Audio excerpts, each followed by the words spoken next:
এতে অ্যাকশন আর এ রেজাল্ট।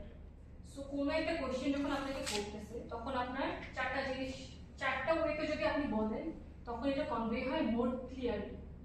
সো প্রথমে আপনি ধরেন ওটা একটা সিচুয়েশন এক্সপ্লেন করলেন, ওখানে কি টাস্ক হয়েছিল আপনি সেটা এক্সপ্লেন করলেন, কি অ্যাকশন নিয়েছিলেন সেটা এক্সপ্লেন করলেন, এবং লাস্টে ওটার কারণে কি ইমপ্যাক্ট আসছে সেটা এক্সপ্লেন করলেন। আমি একটা খুবই সিম্পল এক্সাম্পল এখানে সেট করছি, হ্যাঁ, আপনাদের বোঝার জন্য। সো আপনাকে জিজ্ঞেস করলো ইন্টারভিউয়ে যে ঠিক আছে তুমি আসলে কি কি এক্সট্রা কারিকুলার করছো, তোমার ক্লাবে যে ছিল ওটাতে আসলে তুমি কি করছো। সাপোজ আমি আমার একটা নর্মাল এক্সাম্পল এখানে রেখেছি। সো আপনি প্রথমে কি বলবেন, from my club we arrange tennis court and invited 10 guest speakers. এটা কি আপনার সিচুয়েশনটাকে কনটেক্সট দিয়ে দিল। দেন আমি বললাম my role was to organise and coordinate everyone's part. এটা আমার টাস্কটাকে ডিফাইন করলো।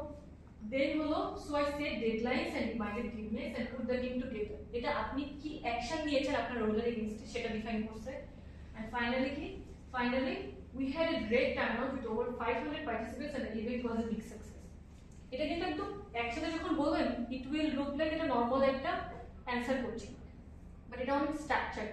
সো এবং ইন্টারভিউরে এটা প্রেফার করে যে আপনি যদি কখনো স্টার মেথডে করেন because they are aware of it.